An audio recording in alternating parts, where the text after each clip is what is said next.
Hey there, this is Clay with modernlove.life, and this is the Relationship Inner Game Experience.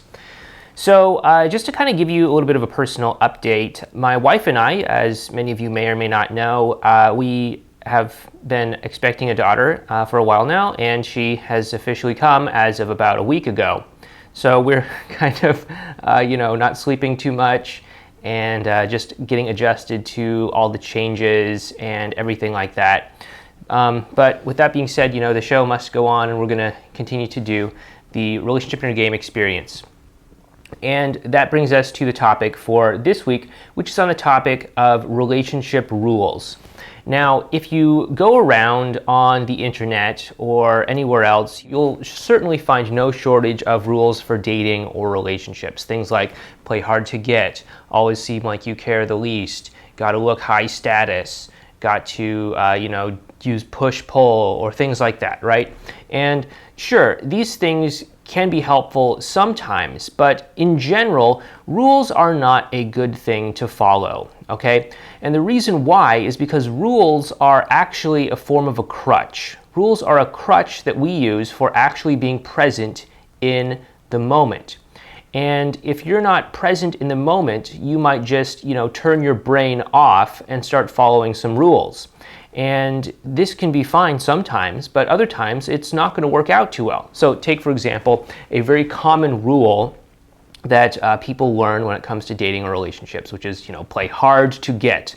If you play hard to get, then people will love you for some reason, right?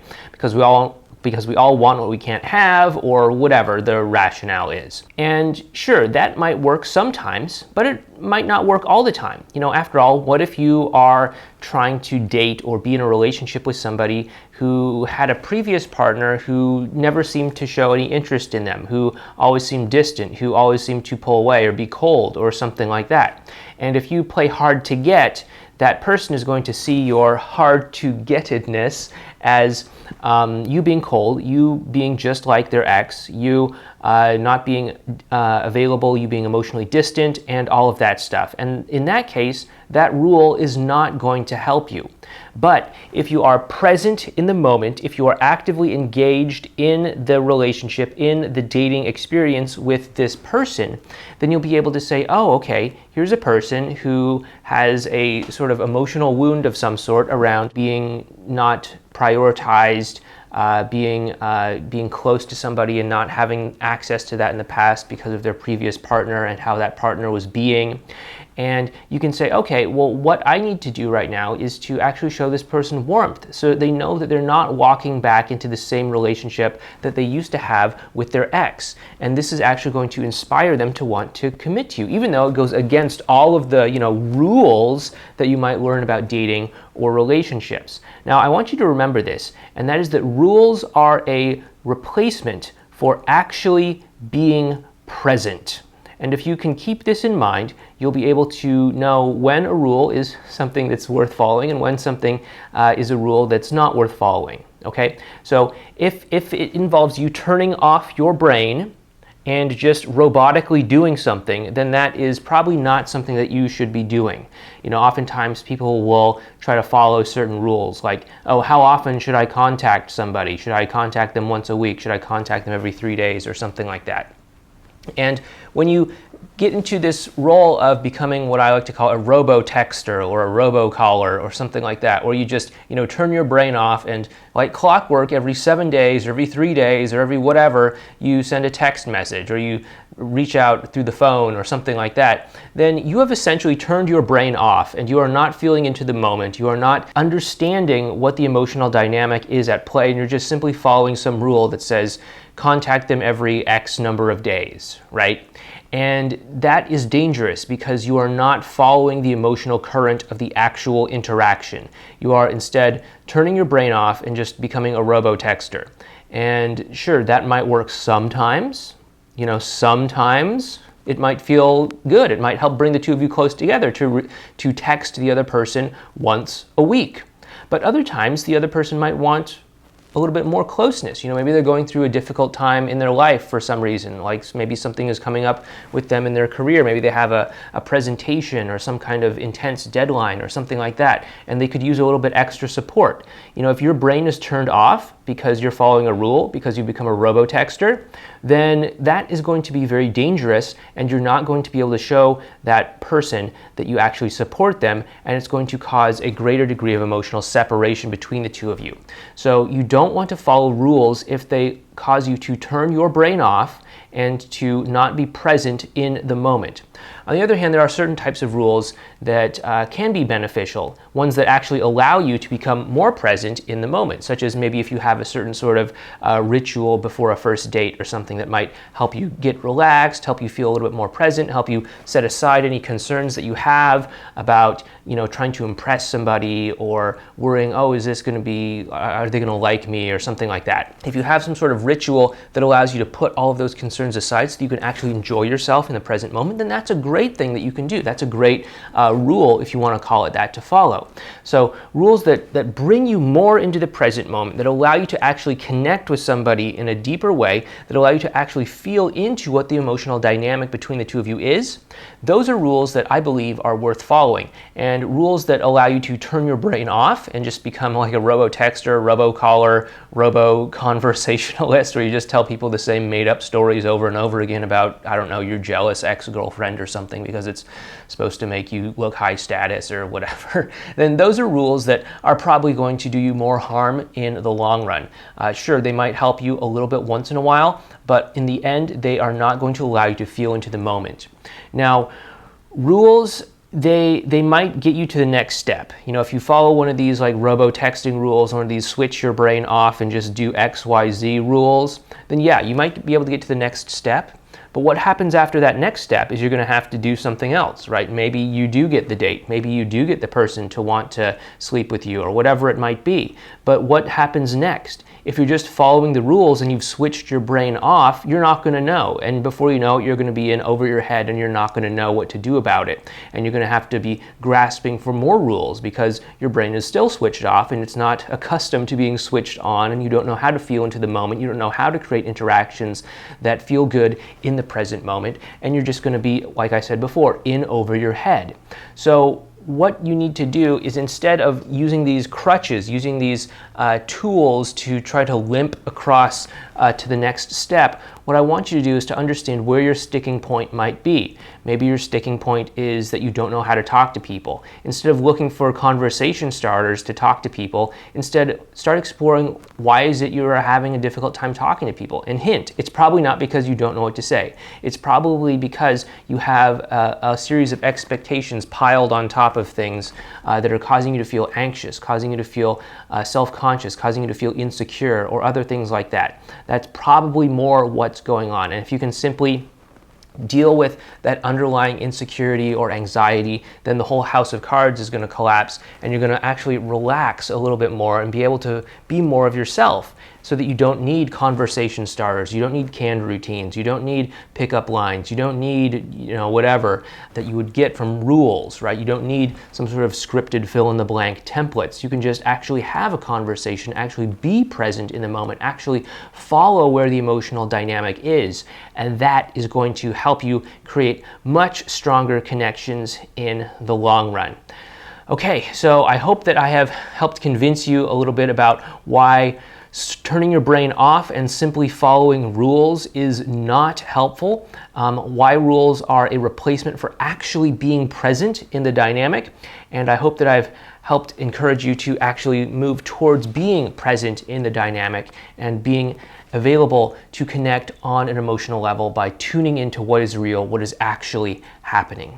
So with that being said, let's go over and see what sorts of questions we have this week from members of our Modern Love Association. Our first question is from Jay. Jay writes in and says, "Hi Clay. It's been about 3 months since the breakup, which was an echo breakup in fact, and I was told recently by my ex that she started dating someone new. The past few recent interactions have been positive overall, although some discouragement from her about getting back together. So I asked her, let's call. Our new relationship was a long-distance relationship. However, she said that she was uncomfortable because the guy she is dating was not okay with it, so I backed off. 2 days later, I reached out again, but she immediately replied saying that her rebound is even telling her not to text me often, and that she doesn't want to lose him.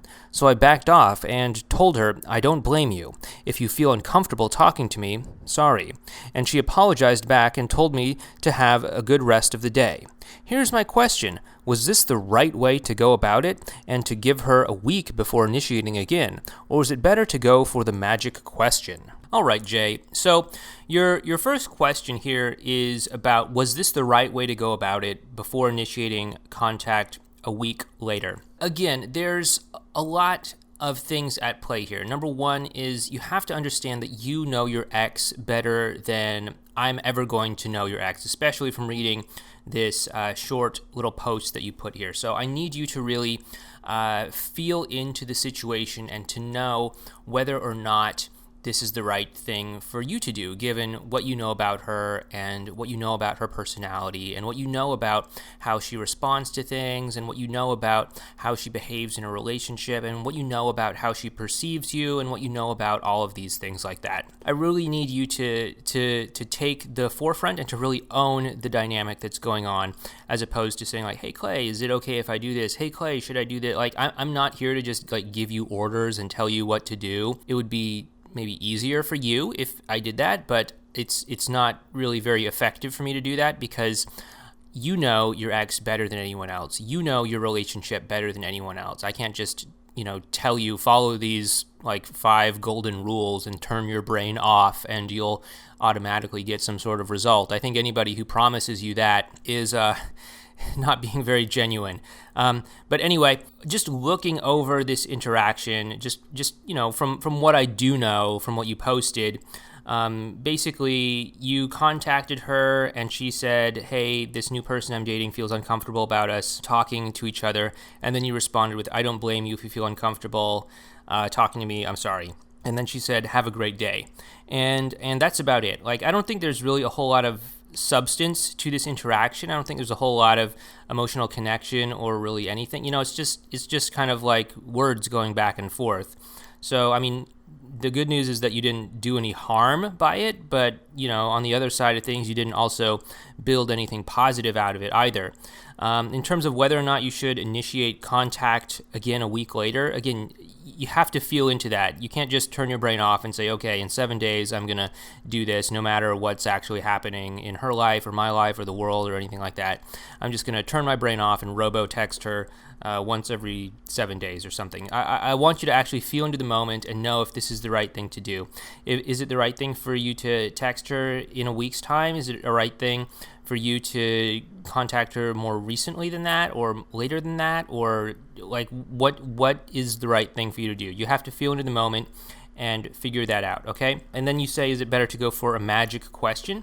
By magic question, I'm guessing you're talking about questions that we talk about inside the ESP course that help to take things down to an emotional level.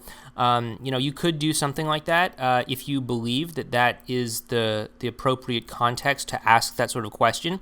Again, it's very difficult to discern where somebody's emotional level is just via text message, especially when you're not really in rapport with that person over text message. You're just sending like 1 or 2 messages back and forth.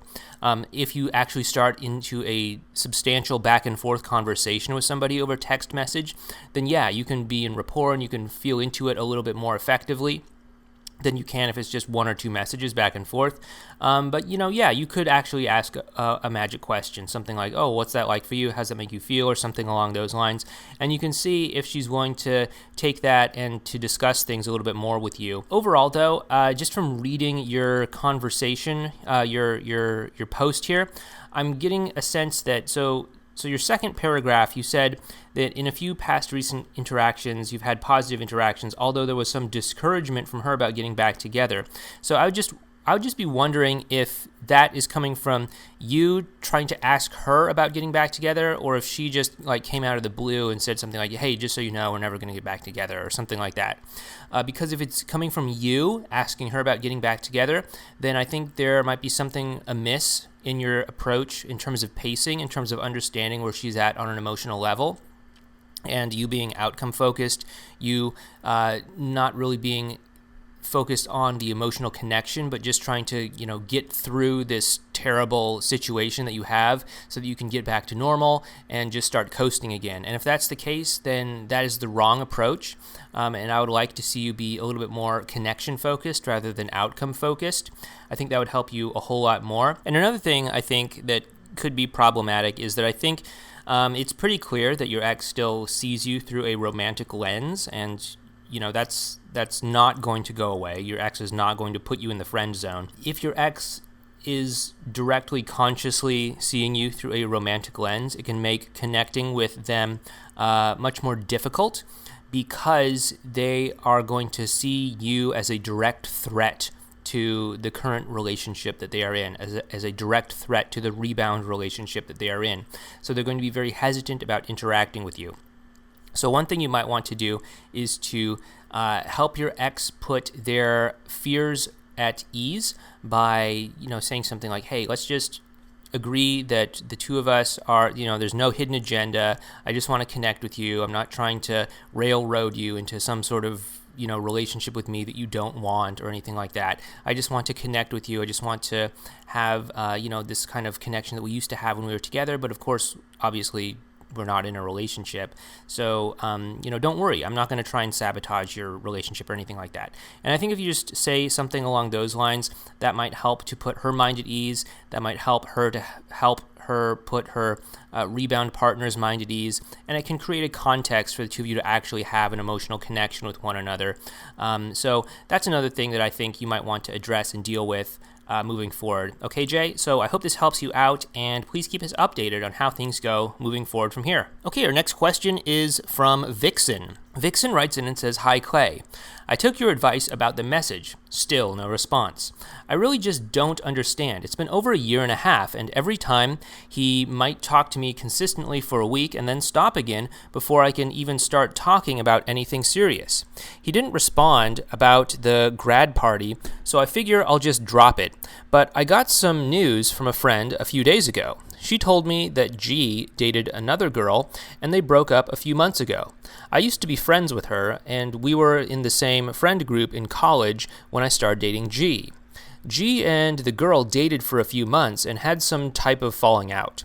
I guess they tried to mend it because they have lots of mutual friends. However, at a party that the girl was having, G showed up with another friend, and she pretended to be sick so that they would leave, causing the other girl to cry because she made her think that it was her fault. Just seems childish to me, but I'm sure it must be confusing for G right now. It made me upset because I tried to be friends with her. She probably always wanted to date G, but I was with him. She is not somebody I can be friends with. I believe she wants him back also. I really don't know what to make of any of this, but my plan is to just not do anything until his graduation party passes, and then should I even do anything or reach out about any of this? I don't want to stay just silent, but he has stopped being responsive again. Maybe I could leave him a voicemail expressing my concern. Talk about how the news also upset me, and I hope he's all right.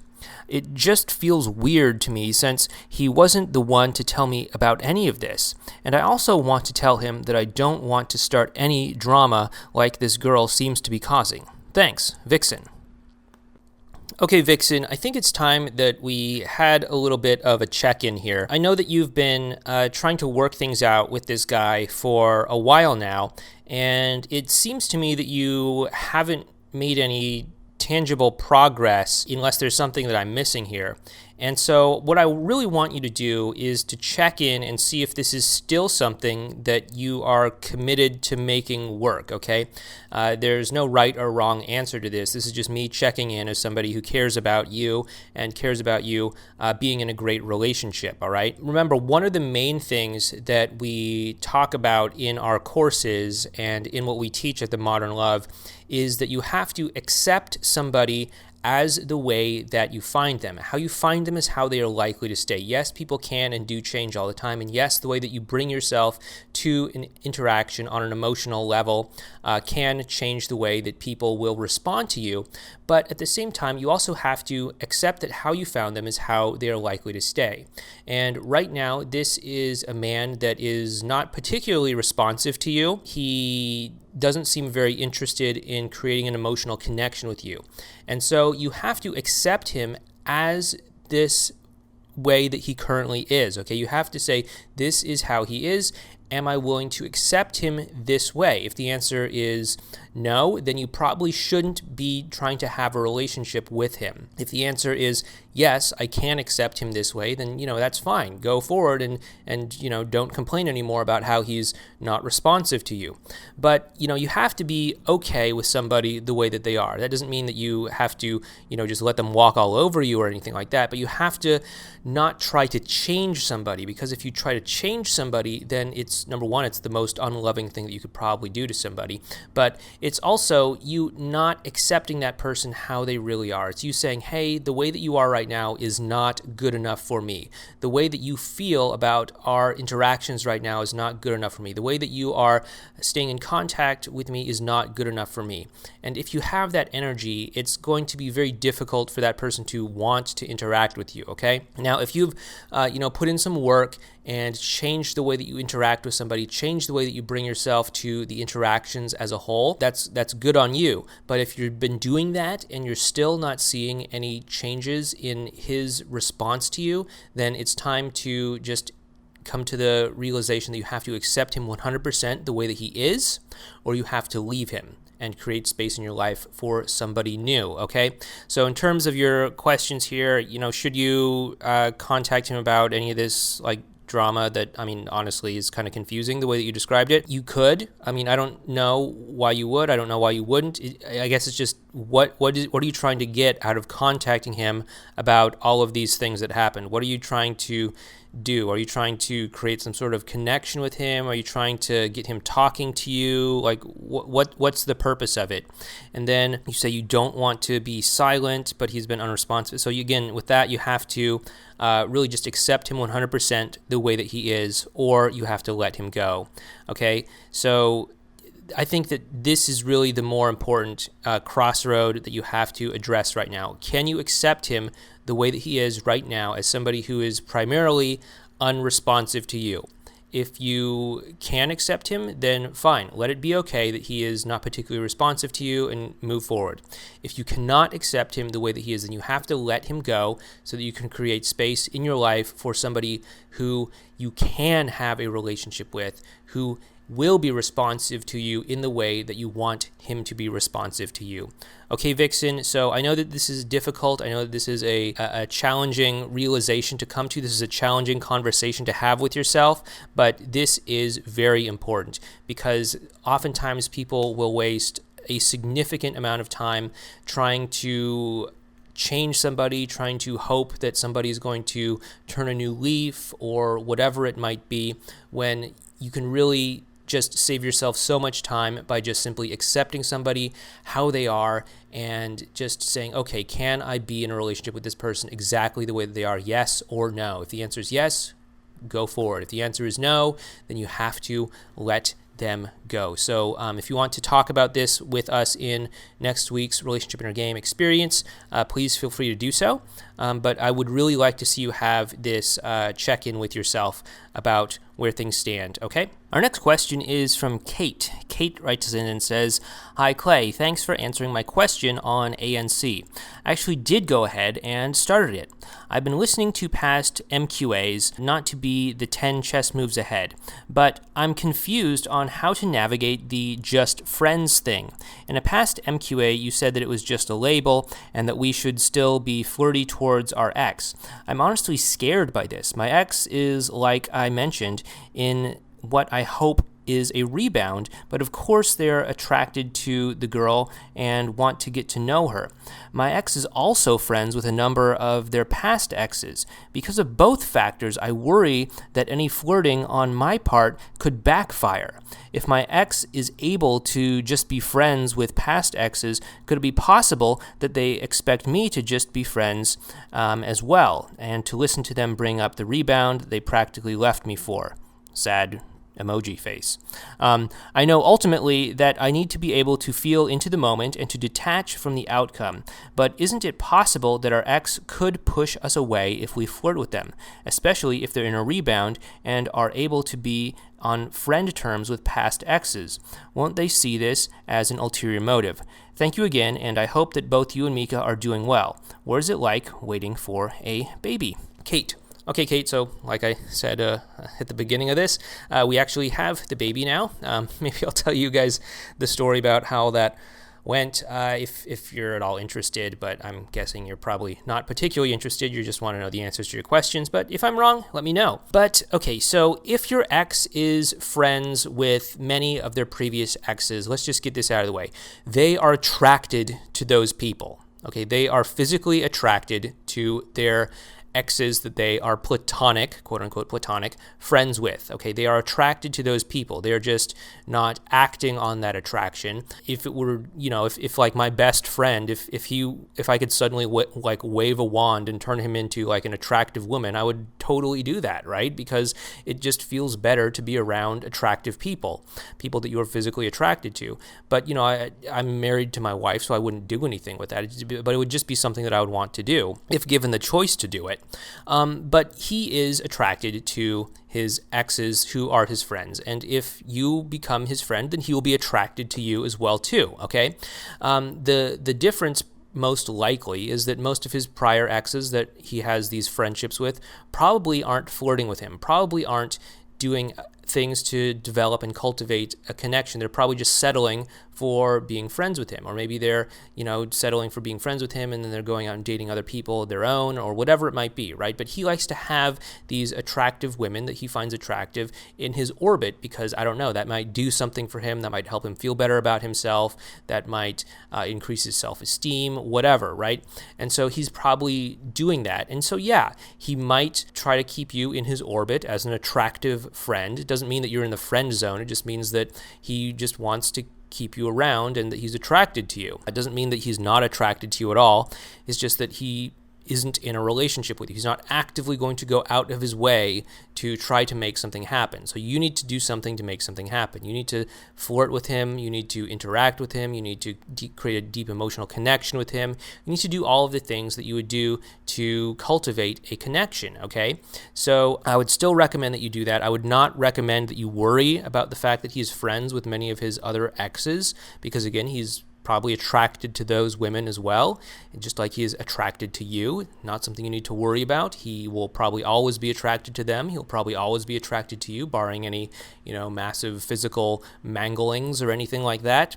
So just go ahead and run with it. Don't overthink this. Just trust that he is attracted to you, and the only thing that's keeping the two of you from actually acting on that attraction is a whole lot of baggage, a whole lot of emotional issues, a whole lot of poor quality connections. And if you can overcome those things, then the attraction that's already between the two of you will start to do what it does and pull the two of you together like an electromagnet. So I think that is probably where you need to go moving forward from here, is to just don't overthink this and simply focus on the quality of the emotional connection. In terms of could it push him away, only if the emotional connection is very poor. I would really focus on cultivating a stronger emotional connection first, and then as that goes forward, start flirting. Like, don't just flirt out of the blue. That feels bad. But if you flirt and it's something that he's earned, like, oh, hey, it really turns me on when you talk about what your passion in life is. That really fires me up. That's like rewarding him for being passionate about something. That's a whole lot more attractive than simply just saying, hey, you look really hot, or nice jeans, or something like that, right? That's like unearned compliments, which people don't value. But when people actually put skin in the game, when people do things like, express passion or express their personality or share something about themselves or vulnerable or something like that, then that is them putting skin in the game. That is them investing in the interaction, and that is earned things that you can actually flirt with somebody on. Again, just follow the reward cycles and the flirting stuff that we talk about inside of the course on the communication section, and that will be a great place to start, okay? So, Kate, I hope this helps you out, and please keep us updated on how things go moving forward from here. Okay, our next question is from Michael. Michael writes in and says, "Hey Clay, this is for the videos and topics. I have been applying everything that I've learned, and it's been great. The ex reached out, and we've had great communication and moved up the phases quickly. In 2 weeks, we were at Riding the Dragon. She was asking where she fits into my future, and I answered, and everything was good. Then a few days later, she told me to move on, that I deserve to be happy and to find somebody that suits me better. I said that she suits me very well, and she made more reasons as to why I should move on such, and she doesn't want to make the guy that she's seeing uncomfortable. She's happy with him. She moved on. So my question is, even though I haven't brought it up again and have been communicated normally, should I be expecting these reasons for a while?" Okay, so it does sound to me like you are having a pretty strong connection with your ex, and she was asking where she fits into the future. Now, there could be a couple reasons why she asked where she fits into the future. Number one is because you were having a strong connection with her, and she's just kind of curious where this is going, where this is leading, and, she just wants to know if you actually see some sort of future together with her. That's one reason. And the other reason is because she could potentially be getting a little bit uncomfortable because the interactions between the two of you were probably becoming very strong, and she was worried that it might threaten the relationship that she has with this other person, okay? And so she just wanted to know if you had some sort of ulterior agenda or something like that. And so those are probably the two reasons that I could see why she might be asking those sorts of questions.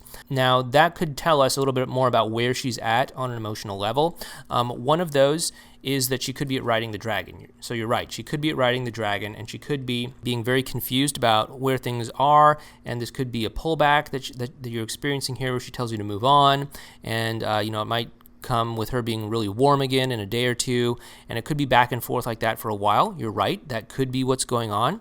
The other possibility is that you could actually be at crisis point, so you could be connecting very well, and it could be causing her to feel a little bit uncomfortable about where things are going, because the more that the two of you connect, the more that's going to rub up against the relationship that she already has with this other man.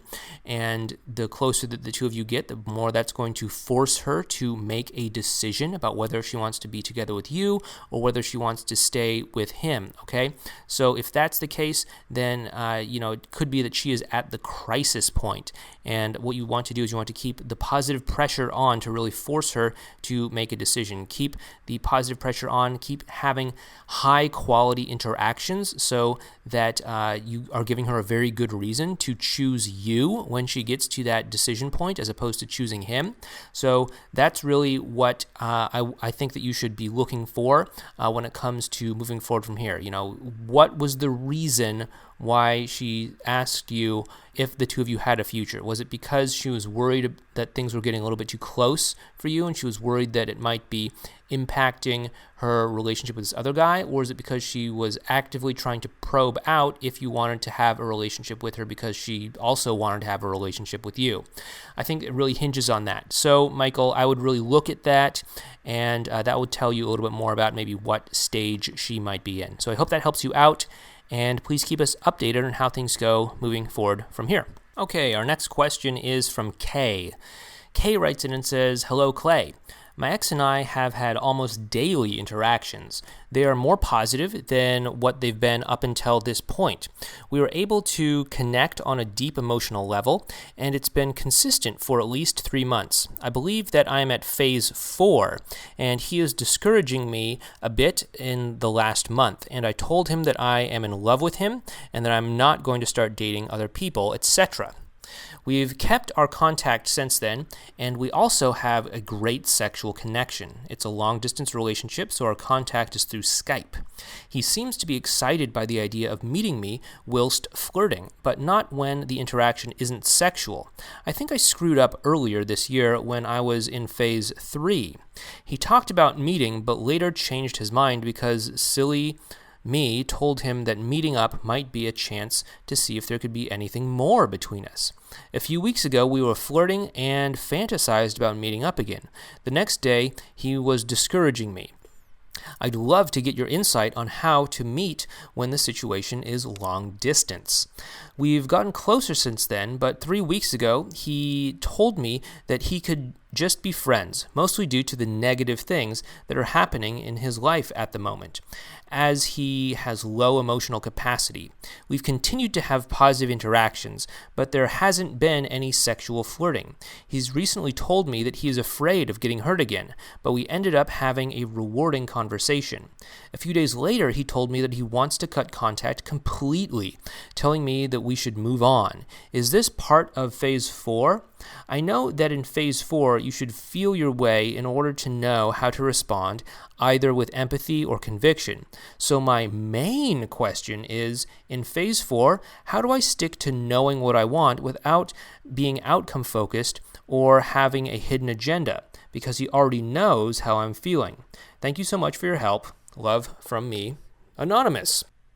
All right, so the way that you stick to knowing what you want without being outcome focused is you really ask yourself what you believe the outcome that you want is going to get you, right? So like nobody just wants to be in a relationship, right? There's plenty of people that are in terrible relationships and they don't want to be in a relationship. They probably want to be in a great relationship. Why do they want to be in a great relationship? Why do they want to be in a relationship? Why do they want a boyfriend? Why do they want a girlfriend? Why do they want to save their relationship? Why do they want to, do all these things?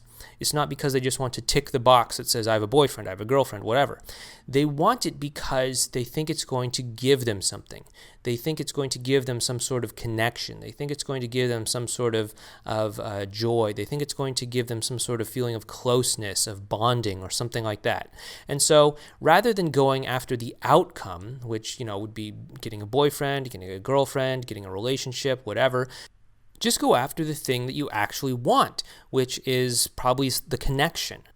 You don't need the outcome in place for the connection to happen. You just need the connection to be there, and oftentimes, in some sort of weird, ironic way that the universe works, when the connection is there, the outcome, the relationship will happen automatically, right? So we don't have a great relationship or a great marriage or a great whatever by trying to go out there and get a boyfriend, trying to go out there and get a girlfriend, trying to go out there and get a husband, get a wife, or anything like that. Because if you just go out there and try and get somebody to date you, get somebody to be in a relationship with you, you're basically just entering into a relationship with some sort of mystery meat person, right? And that's not what I want. I don't want your relationship to be some sort of crapshoot. Maybe it works out great, maybe you have a great connection, maybe you don't. But that's kind of what happens when you just go after the outcome. If you win, which you might not, but if you do win and get the outcome, it may not be what you want. It may just be like, oh, well, we have no connection. Oh, well, we're unable to bond and connect with one another because we didn't prioritize that. Or, oh, I'm just a friends with benefits or something like that. That can be difficult. But if you go after what it is you're truly wanting, what you think the boyfriend is going to get you, what you think the girlfriend is going to get you, what you think the wife is going to get you, what you think the husband is going to get you, what you think the relationship is going to get you, what you think the marriage is going to get you, and you just say, okay, let's just say that it's connection. If you just go for a connection and you just find somebody that you find attractive and then you just focus on the connection between you and them, eventually the relationship will just take care of itself. It'll happen on autopilot. Because the relationship is at the effect of having a strong connection. It's not the other way around. It's not you get a relationship and then you have a connection. It's you get a strong connection and then the person likes connecting with you so much they want to be in a relationship with you, right? And so when you are outcome focused and saying, okay, I want a relationship, you're ignoring the fundamental thing that actually brings the relationship into focus, which is the connection. And so what I'm saying is focus on the connection and let the externals take care of themselves. Let the details take care of themselves. It's really not that complicated. And so, yeah, he might know that you like him. He might know that you're attracted to him. There's nothing wrong with that. In fact, that can be kind of hot. But as long as you're focused on it leading to something, that's going to be a turnoff. As long as you're saying, well, I'm really only attracted to you because I want to get in a relationship with you, that's going to be a turnoff, because suddenly you're just using him as a means to get a relationship. You're not actually bothering to connect with him. You're not bothering to say, well, how is it you feel? Do you actually want a relationship too? You're not even doing that. You're saying like, I want a relationship. You happen to be a person with a pulse. I'm going to use you as my vehicle to get a relationship. I want a boyfriend. You happen to be a person with a pulse who is interacting with me. I'm going to use you as my vehicle to get a boyfriend. And that's not something that feels good. So if instead you focus on simply connecting with him, building a strong emotional connection with him, then that will automatically create something where he wants to be your boyfriend, where he wants to be in a relationship with you, okay? So you have to understand the difference between process versus outcomes. And if you're focused on process-based goals, such as connecting, such as having a good time together, such as bonding, such as having uplifting experiences together, such as expressing love, such as expressing gratitude, such as expressing closeness, such as expressing vulnerability, such as sharing, such as all of these things, then they will naturally lead to outcomes that are maybe things that you might want, such as having a boyfriend, such as having a relationship, such as getting back together, such as having some sort of great, amazing connection or something like that. But if you just simply focus on process, the outcome will take care of itself, right? Like nobody just wakes up one day and says, okay, I want to become an Olympic athlete.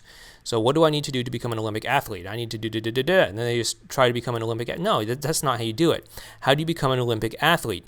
Number one, you find some sort of sport that you enjoy doing. Let's just say track and field, running, okay?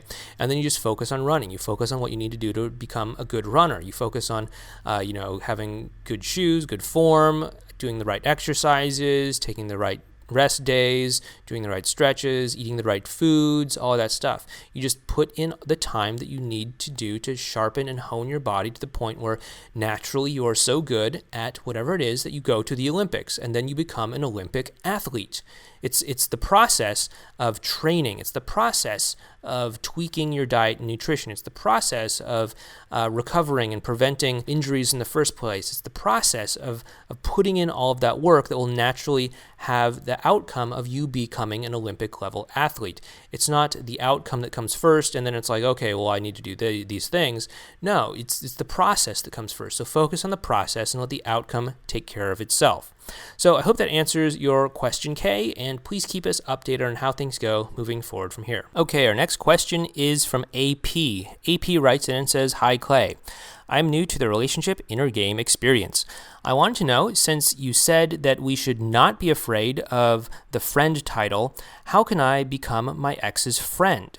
I mean, when we were in the breakup, he told me that he didn't find it right to suggest me to be a friend. He didn't believe in the let's be friends kind of tale we tell each other when we separate but still have feelings. However, I feel like I would maybe help him to interact more easily with me if he could put a label on our post-breakup relationship. Do you think that I could suggest him a friendship after ANC? Thank you so much for creating this amazing website and community. I wish you and Mika the best on your coming or arrived baby. Yeah, the baby has arrived. But anyway, on to the friend zone thing. So first of all, the friend zone does exist. It exists in times and places where somebody has not developed any attraction and has never been in a romantic relationship with you. If you're trying to save a relationship, the friend zone is not something that you need to worry about unless the entire relationship that you had with that person was based on some sort of lie or something like that, where they were pretending to be attracted to you or something like that. So yeah, the friend label can be very helpful because oftentimes when people come out of a breakup and they're not sure how to interact with one another, and you go and you contact your ex or you suggest meeting up with them or something like that, there's going to be this question that floats through their mind that says, well, why is AP texting me? Why is AP wanting to meet up together with me? Why is AP, calling me? Are we dating? Are we on the process of getting back together? I don't know. I'm not prepared to make this choice. I don't feel ready to make this choice. I'm not even sure myself how we fit into each other's lives. This is confusing. And when your ex is in this state of mind, confused, overwhelmed, sort of put in this position where they have to make a choice that they don't feel emotionally prepared for, they're probably going to shut down and they're probably going to choose no. Probably going to choose no, we shouldn't interact with one another. No, I don't want to get back together. No, I don't want anything to do with you, right? But if you can help them to answer this question, to put their own mind at ease when they say, what are we? Why is this happening? Why are we contacting each other? Why are we meeting up? Why are we hanging out? By helping them have this answer that we are doing this because we are friends. It's going to put their mind at ease so they feel more comfortable interacting with you, and they feel more comfortable focusing on the quality of the connection between the two of you rather than some sort of outcome or where is this going or what's going to happen in the future. And so the friend label can actually help them to create a context for having good interactions with you, for building a stronger connection with you. And so that is one of the reasons why we strongly recommend that people actually take on the friend label if they're trying to save a relationship with their ex, because it gives their ex some sort of peace of mind about why they're interacting with them, what sort of context they're interacting under, and it helps them to create that sort of space to build a new connection, okay? Because your ex is not prepared to make a choice in most cases when it comes to being back together with you or not being back together with you. And by taking on the friend label, you're giving them the space to focus on the connection where they can actually start to make a more informed choice. If the two of you have that friend label, they'll start to feel more comfortable interacting with you. And as they interact with you more, you can actually build a stronger emotional connection where eventually they might say, okay, yeah, things actually are pretty good. Maybe we should get back together, right? And so that can only happen if they have this peace of mind of, for example, the friend label to take the pressure off of them to make that decision in that point in time. So I don't think it would be a bad choice to suggest that friend label with him moving forward. So I hope that helps you out, and please keep us updated on how things go moving forward from here. Our next question is from Serge. He writes in and says, "Hi Clay, my current girlfriend and I have been not getting along very well.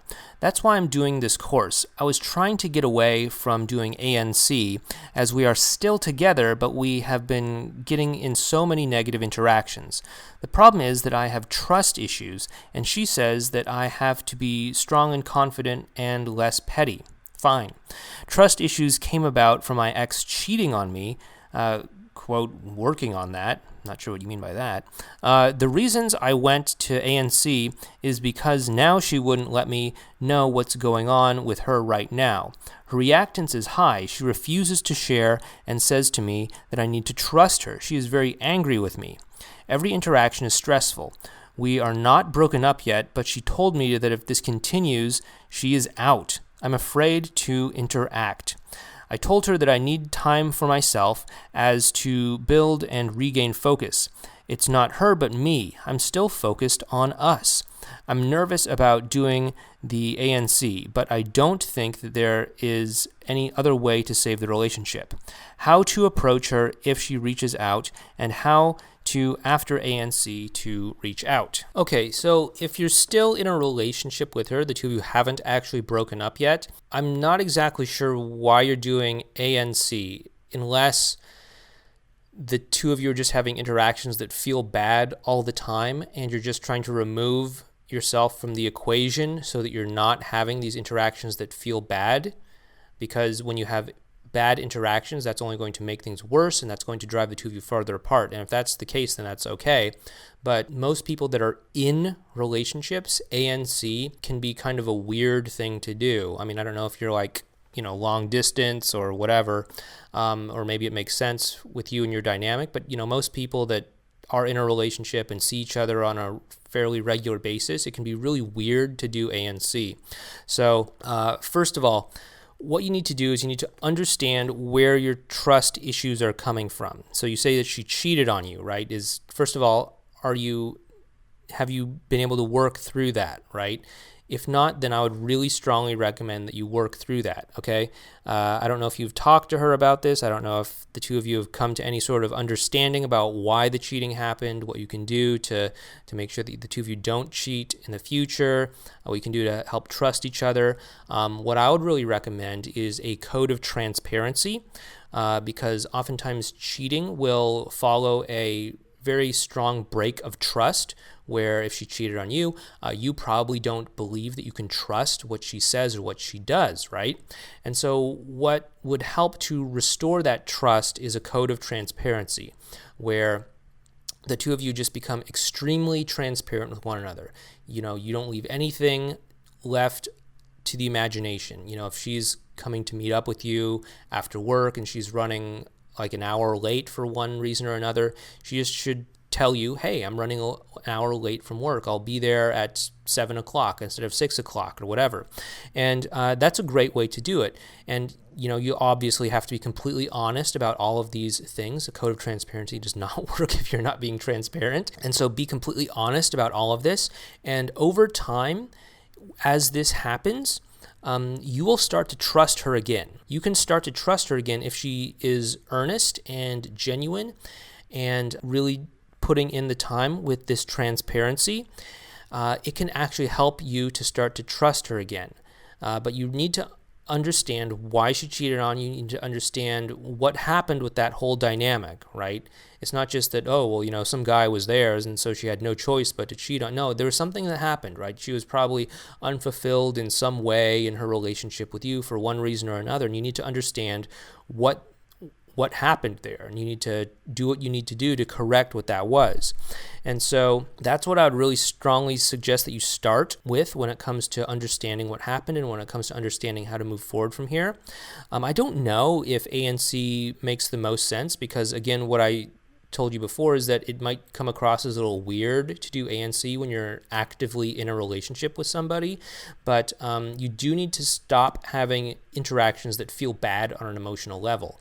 And maybe it means that you suggest to her that you take a break so that you can focus on your own trust issues, so that when the two of you talk after a couple weeks or whatever, that you can really be the best version of yourself and you can actually work through whatever those issues were during that time. I mean, obviously, if you're doing ANC, you're not just kind of kicking back and playing video games and watching TV and waiting for, a certain period of time to pass and then hoping that somehow something magical happens in that period of time. No, you're like actively doing things. That's why it's called active no contact. You're actively trying to work through, in this case, probably some of those issues that you have around trust.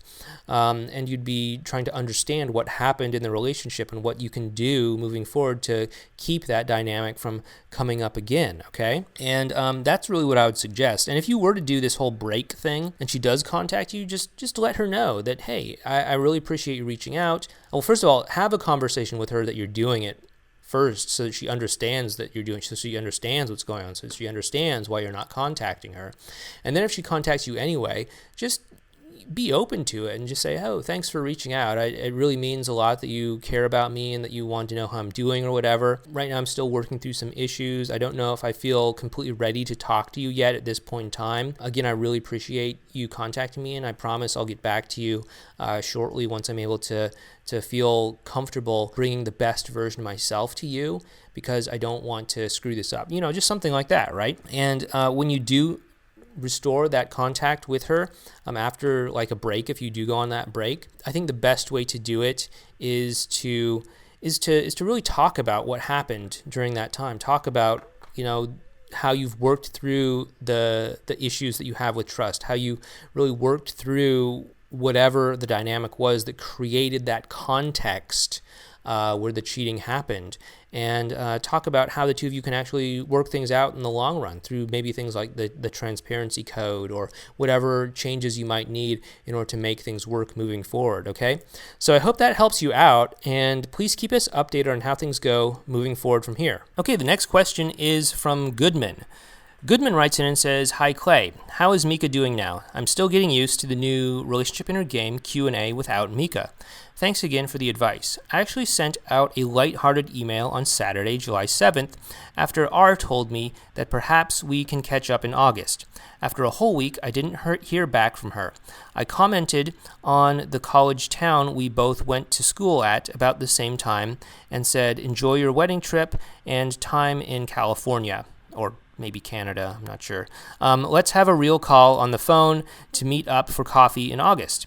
Yesterday, I looked up on Facebook, and it made me mad and felt almost like sent me back to attachment or damage control mode. I thought that I was out of ANC and I could check Facebook. I found out a few pictures on her Facebook page which were tagged by other people. She was on a trip to Spain and Greece for a wedding with the rebound boyfriend and their friends. In a group photo, she was leaning on him and the group. Several other pictures had them dancing and having a great time. Her mom, who unfriended me in February, commented on how beautiful she was and the girls. I know I still probably struggle, even after nearly 2 years, with acceptance. Now, also, I have to remind myself not to check her Facebook page again. I was angry at myself for checking it, but I'm out of ANC now. I probably will get in touch with her in August. What can I do to continue working on my acceptance, especially in this type of moment? Second question, how does this trip she has to me? Okay, not really sure what you mean by that. People say that kind of trip gets people closer. It's a trip over 8 hours on an airplane and have not done that during our 4.5-year relationship. It's not like traveling to Chicago, Seattle, New York City, Washington, D.C. for a wedding. It's traveling to Greece. It might be lavish. I'm accepting the reality, but wonder if these close moments she just had would make her less willing to talk to me and, of course, not even want to meet up. Thanks always, Goodman. Okay, so when it comes to your first question about how to continue to work on acceptance, especially in these types of moments, you have to simply just breathe into the moment and let go of any concept of what you think the moment should be like. If you can just let go of that and embrace what is actually there in front of you, it's going to make things a whole lot easier. And this is something that I've been kind of dealing with a lot in my own personal life as well, too. Just through this whole transition into parenthood, it's difficult to be kind of sleep deprived, to have to wake up every 2 hours throughout the night to feed my newborn daughter, and all of that stuff. It's difficult. And if I was attached to the way that my life used to be, then it would just add suffering to that. What helps is to just simply let go of the past, let go of it, because it doesn't even matter. It's not like I can go back to that life anyway. I just have to burn that bridge and just accept that, for the time being, I have a newborn daughter, and for the time being, I need to feed her every 2 hours. That's just the way that it is. There's no fighting against it. There's no struggling against it. It's just the way that it is. There's nothing I can do about it. So I just have to breathe into it, accept that that's what it is, and that any other way that I might want things to be, whether that's something that it used to be in the past, or whether that's some idea that I have about wouldn't it be nice if it was this way or that way, I just need to let go of that. Because that's not what's happening right now. That's not what's happening in the present moment. And I just need to learn to enjoy the present moment the way that it is. And, it's not like it's all bad. It's not like it's all just, crying and waking up and being sleep deprived all the time. There are really nice moments too. Like holding her after she finishes taking a bottle and just, snuggling with her while she goes back to sleep and rests and all that. That's really nice. And in any circumstance in life, you can find either joy or you can find misery, okay? This is something I really learned several years ago after I read Viktor Frankl's book, Man's Search for Meaning. For those of you who don't know, Viktor Frankl is a psychologist who actually is also a Holocaust survivor. He was put into one of the Nazi concentration camps during World War II. And he wrote about it in his book called Man's Search for Meaning. And one thing in that book that he described was actually moments that he found joy in a Nazi concentration camp, whether that would be when he would get an extra big scoop of soup from, one of the officers that was giving soup out to the people that were living in the concentration camp. He would be, happy about that, or whether to be happy about being able to stand in the middle of a group of people as opposed to on the edges, because, the people on the edges would shield him from the harsh, cold wind or something like that during their drills that they would do. And so even in a Nazi concentration camp, probably one of the worst situations that anybody could ever be in, he was able to find joy in that context. And if he's able to do that, and we're able to find things to gripe about in our, lives about, oh, hey, my phone is low on battery. Somebody didn't like the thing that I posted on Facebook. I lost a follower on Twitter or something. If we're able to complain about things like that, obviously we can find things to be grateful for. Obviously we can find things to be happy about in our, comfortable middle class first world lives. And if he can find something to be joyful of in the most harshest of circumstances, it's really a choice.